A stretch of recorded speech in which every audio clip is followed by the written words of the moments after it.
ये 84 कोस का जंगल था। नैमिषारण्य, निमि आरण्य, निम माने पृथ्वी, आरण्य माने जंगल। ये 84 कोस का जंगल था। तो माँ पार्वती जी और भोलेनाथ जी कैलाश पर्वत पर बैठे थे। उनके मन में विचार आया कि चलो कहीं तपस्या की जाए। तो माँ पार्वती ने भोलेनाथ से कहा कि प्रभु कोई ऐसा स्थान बताओ जहाँ पर एक राम नाम से 1000 राम नाम का फल प्राप्त हो। तो भोलेनाथ ने कहा, हे प्रिय, बात तो बहुत सुंदर कही। उसी समय वहाँ नारद जी पधारे। तो एक समय कैलाश मंझारी, बैठे रही मात्र पुरारी। कहौ नाथ कोई तीर्थ कहेता, जे नर सुनि भव तरी है त्रेता। नारद जी ने भोलेनाथ से कहा कि प्रभु कोई ऐसा तीर्थ स्थान बताओ जो त्रेता में नर तर सके। तो भोलेनाथ ने जब ध्यान मग्न होकर के देखा तो पृथ्वी पर 3 आरण्य, जोगारण्य, भोगारण्य, तपोआरण्य। जोगारण्य बद्रीनाथ केदारनाथ, वहाँ जड़ी बूटी खा करके परमात्मा का ध्यान किया जाता है और योग सिद्ध होता है। दूसरी है भोगारण्य, मथुरा वृंदावन, वहाँ माखन, मिश्री, दूध, दही इत्यादि खा करके राधे राधे करते हैं। तीसरी है तपोआरण्य, नैमिष। तो भोलेनाथ ने माता पार्वती जी से कहा कि देवी वहाँ पर बहुत घोर कष्ट सहना पड़ेगा, वहाँ वायु खा करके तपस्या करना पड़ेगा, अन्न जल कुछ नहीं मिलेगा। खाई आहार मूल फल कंदा, सुमिरो ब्रह्म सच्चिदानंद। मगर माता पार्वती नहीं मानी, उन्होंने बहुत हठ किया। तो हट के मारे माँ पार्वती को लेकर के नंदी पर सवार होकर के इस मृत्युलोक नैमिषारण्य में आए। जब नैमिषारण्य में आए तो देखा 88,000 ऋषि, 33 कोटि देवता, ये सब तपस्या कर रहे 84 कोस के जंगल में। उनसे मिलने के बाद में भोजन और भजन के लिए एकांत जगह चाहिए। तो गोमती से 3 मील दक्षिण कीन्हु तपस महेश, बहुत काल में बीत गयो सहो बहुत कली। नैमिषारण्य से चल करके गोमती से 3 मील की दूरी पर इसी स्थान पर माँ पार्वती और भोलेनाथ जी ने तपस्या किया। जब तपस्या करते करते बहुत समय व्यतीत हो गया तो माँ पार्वती ने सोचा कि अब कुछ लीला करना चाहिए, कौन जानेगा यहाँ शिव पार्वती ने तपस्या किया। तो उन्होंने नंदी को बुला के, हे बेटा नंदी, कहीं से एक कमंडल जल लाओ, हमको प्यास लगी है। तो नंदी इधर उधर थोड़ी बहुत दूर भटका। उसने कहा, माता इस जंगल में हम जल कहाँ से ला करके दे। तो कहा, अगर जल नहीं ला सकते हो तो भोलेनाथ की समाधि को जागृत करो। कहा, माता इतनी शक्ति नहीं, हम इनकी समाधि को जागृत करें। एक बार कामदेव ने जगाया था, उनको उन्होंने भस्म कर दिया था। तो माँ ने स्वयं प्रार्थना कर करके भोलेनाथ की समाधि को जागृत किया।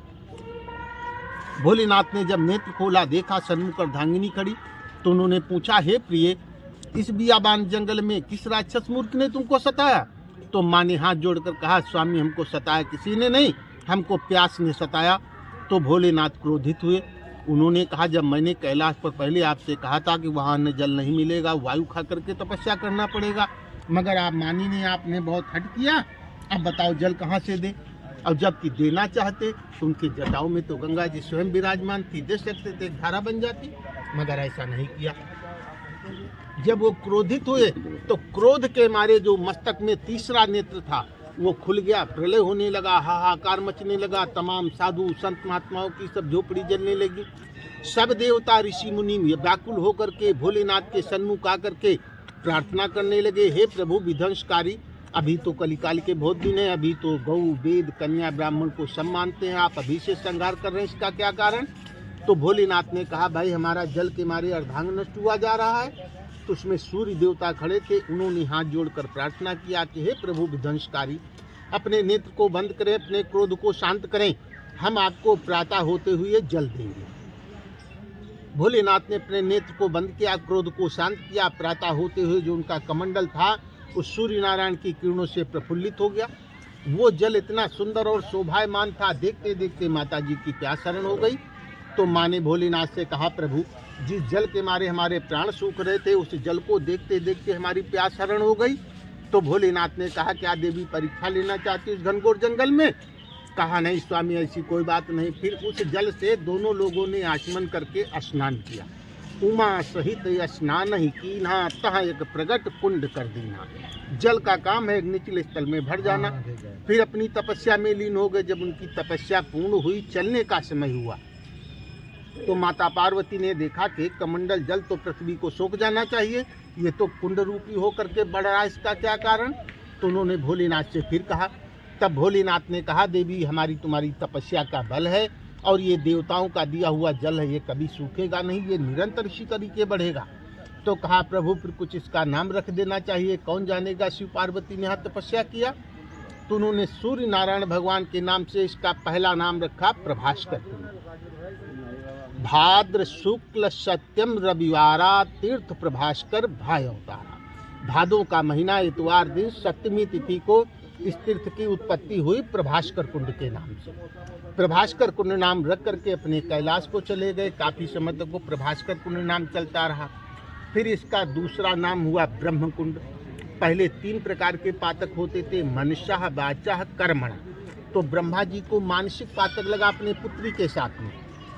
सायंकाल के समय अपने दरबार से उठ करके जब अपने भवन को गए तो उनके पलंग पर उनकी कन्या लेटी थी। उन्होंने समझा ब्रह्माणी का पलंग है, ब्रह्माणी लेटी होगी। उन्होंने स्त्री भाव करके उसको जागृत किया। जब वो उठकर बैठ गई, पिताजी क्या हुक्म है? तो उन्होंने देखा, रे तो हमारी कन्या है, हमने इसको स्त्री भाव से देखा, ये तो बड़ा घोर पातक है। रात जीतू गुजरी सुबह अपने दरबार को गए, अपने ऋषि मुनियों को बुलाया, पारा, अंगिरा, व्यास, वशिष्ठ सबको बुलाया कि भाई हमको ऐसा ऐसा पातक लगा है, ये हमारा कैसे निवारण होगा। तो ऋषि मुनियों ने बताया कि हे ब्रह्मा, आप सूखे पीपल के वृक्ष में उल्टा उल्टा लटक करके नीचे धुआं सुलगा करके अपने प्राणांत को त्याग दें, तब इस पाप से मुक्ति मिलेगी। तो ब्रह्मा ने कहा, अगर हम अपने प्राणांत त्याग देंगे तो सृष्टि कौन रचेगा? हम तो सृष्टि के लिए पैदा हुए। तब तक उनके मानस पुत्र नारद जी आ गए। उन्होंने कहा, हे पितामह, इसका बहुत सरल उपाय है, आप नैमिषारण्य क्षेत्र में जाइए, एक शिव पार्वती के द्वारा बनाया हुआ प्रभास्कर कुंड है, आप वहाँ को जाएं, वहाँ स्नान करेंगे तो ये मन का पाप आपका दूर हो जाएगा। तो माघ शुक्ल रवि प्रातः, तब ब्रह्म क्षेत्र कहु विधाता। माघ के पूर्णिमा के दिन यहाँ ब्रह्मा जी आए, उन्होंने स्नान किया। जब निवृत्त हो गए तब आकाशवाणी हुई कि हे ब्रह्मा, तुम निष्पाप हो गए। तो ब्रह्मा ने देखा सोने जैसा तपा शरीर निकल आया, तो उन्होंने द्वापर में इसका नाम रखा, अपने नाम से मिला करके ब्रह्मकुंड। ब्रह्मकुंड नाम रख करके अपने ब्रह्मलोक को चले गए। काफी समय तक वो ब्रह्मकुंड नाम चलता रहा। फिर तीसरा नाम जो आप सुन करके आए हो, पाप मोक्ष हत्याहरण। त्रेता में राजा रामचंद्र जी रावण को मार करके, कुटुंब सहित नष्ट करके, विभीषण को राज दे करके जब अपनी अयोध्यापुरी को लौटाए, अपनी राज्य करने लगे। जब रात्रि में सोते हैं तो उनको स्वप्निध्या में रावण दिखाई पड़ता है, ढाल तलवार लेके, हे राम उठो, मुझसे युद्ध करो, हम अभी मरे नहीं, जीवित हैं। जब वहाँ उठते हैं तब कुछ नहीं दिखाई पड़ता है। और जब निरंतर कोई चीज़ देखने लगो तो मन में शंका उत्पन्न हो जाती है। तो अपने गुरु वशिष्ठ जी के पास में गए। गुरु जी से बताया कि भाई रात्रि में सोते हमको रावण सोने नहीं देता, इसका क्या कारण? तब गुरु ने बताया कि आप ब्रह्मदोषी हैं, आपने रावण को मारा। रावण ब्राह्मण था, विशेषरुआ का पुत्र था, पुलिस मन का नाती था, 64 विद्या 64 जो राज करने वाला, 4 वेदों का ज्ञाता, ऐसे प्रतापी ब्राह्मण मारने का तुमको ब्रह्म दोष लगा। तो कहा, गुरु जी इसकी कोई निशानी?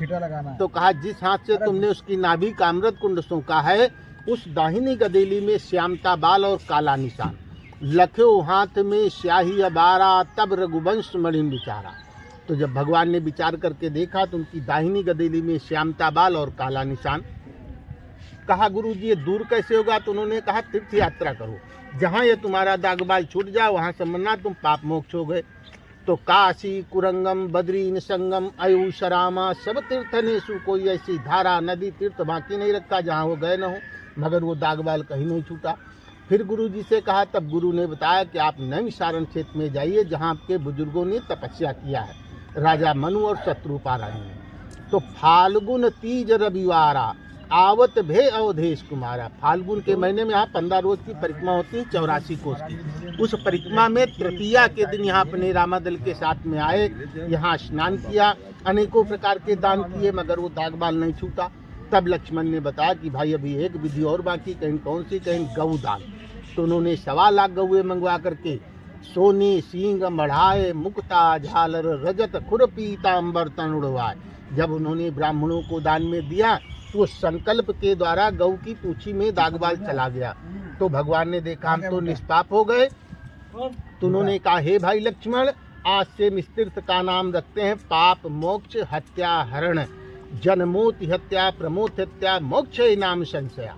जान में अनजान में चीटी चीटा गौ हत्या बाल हत्या किसी प्रकार का पाप हो यहाँ से सब नष्ट हो जाता है। बोलो श्यापति रामचंद्र भगवान की जय। भादों में बहुत विकट मेला लगता है, विकट मेला लगता है। मेला लगा जौन वो प्रभास कर तो दोस्तों ये था हत्याहरण तीर्थ जो यूपी हरदोई जिले में नैमिषारण्य में स्थित है। इसका इतिहास सुना आपने। अभी यहाँ पर भोलेनाथ का बहुत प्राचीन मंदिर भी है, उसके भी दर्शन कराएंगे आपको।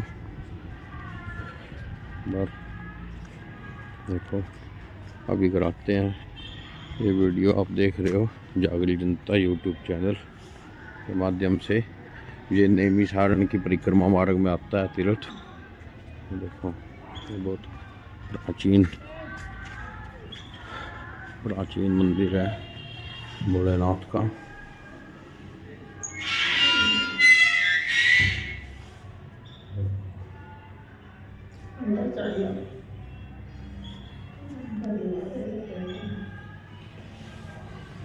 बहुत दुर्लभ शिवलिंग है ये।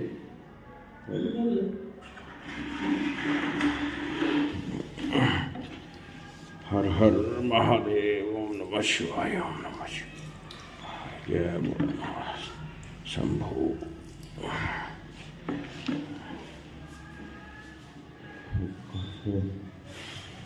बहुत प्राचीन और दुर्लभ शिवलिंग। ये हत्याहरण तीर्थ जो नैमिषारण्य